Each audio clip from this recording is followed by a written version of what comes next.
আসসালামু আলাইকুম। সুপ্রিয় বন্ধুরা, এমএস ইঞ্জিনিয়ারিং সলিউশনের পক্ষ থেকে আপনাদের সবাইকে স্বাগতম। আমি আজকে আরো একটি নতুন ভিডিও নিয়ে আপনাদের মধ্যে হাজির হয়েছি। তা হচ্ছে আমরা ভুয়া দলিল কিভাবে যাচাই করব বা কিভাবে চিনব। আসুন জেনে নিই সঠিক এবং ছোট্ট 10টি ট্রিক্স যা জানলে সহজেই বুঝতে পারবো এই দলিলটা ভুয়া নাকি সঠিক বা আসল। চলুন 1 নাম্বার দিয়ে শুরু করি। নামজারি অফিসে যাচাই। নামজারি অফিসে গিয়ে যাচাই করতে হবে। 2 নাম্বার, সার্ভে নং ও খতিয়ান নং মিলিয়ে দেখতে হবে। অফিসের তথ্য অনুযায়ী সার্ভে নং ও খতিয়ান নং সঠিকভাবে মিলিয়ে দেখতে হবে।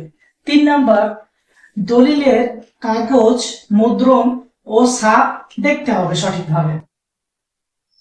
কালির পরিবর্তন, মুছে ফেলা ও ঝাপসা যদি থাকে তাহলে অবশ্যই সেই জমি কেনা থেকে সাবধান থাকুন।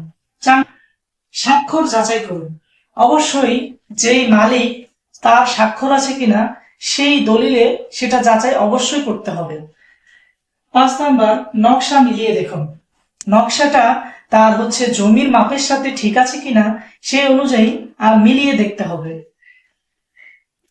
6 নাম্বার, পূর্ব মালিক বা প্রতিবেশীদের সঙ্গে কথা বলুন। আসলে জমি কেনার সময় অবশ্যই প্রতিবেশী বা আশেপাশের মানুষজনের সাথে কথা বলুন এবং জমির সম্পর্কে বিস্তারিত জানুন, এতে আপনার আরো ভালো হয়। 7 নাম্বার, নামজারি অন্য কারো নামে আছে কিনা তা দেখুন। জমি কেনার সময় আমরা একটা কমন সমস্যার মধ্যে পড়ি, সেটা জমি বিক্রি করতে যাচ্ছে একজন, কিন্তু নামজারি থাকে অন্যজনের নাম। আসলে এইটা কেনার সময় অবশ্যই খেয়াল রাখা উচিত। 8 নাম্বার, কাগজের কাটাছেঁড়া বা কালির পরিবর্তন লক্ষ্য করুন। দেখা যায় দলিলে অনেক সময় এক জায়গায় কালি মোটা বা চিকন করে লেখা আছে, এটা অনেক সময় দেখা যায় কোনো কিছু লুকানোর জন্য ব্যবহার করা হতে পারে। সুতরাং দলিলের লেখা কালিগুলো ভালোভাবে লক্ষ্য করুন। যদি কোনো কালি পরিবর্তন থাকে তাহলে সেই দলিল থেকে সাবধানতা অবলম্বন করুন। 9 নাম্বার, ভূমি করের রসিদ দেখুন। 10 নাম্বার, আদালত বা সংশ্লিষ্ট অফিস থেকে অফিসিয়ালি যাচাই করুন। ঠিক আছে, এই ছোট্ট 10টি বিষয় আপনি যদি জমি কেনার সময় খেয়াল রাখেন তাহলে আর কোনো সমস্যায় পড়তে হবে না। দলিল যাচাই আপনি নিজেই ঘরে বসে করতে পারবেন 5 মিনিটের মধ্যে।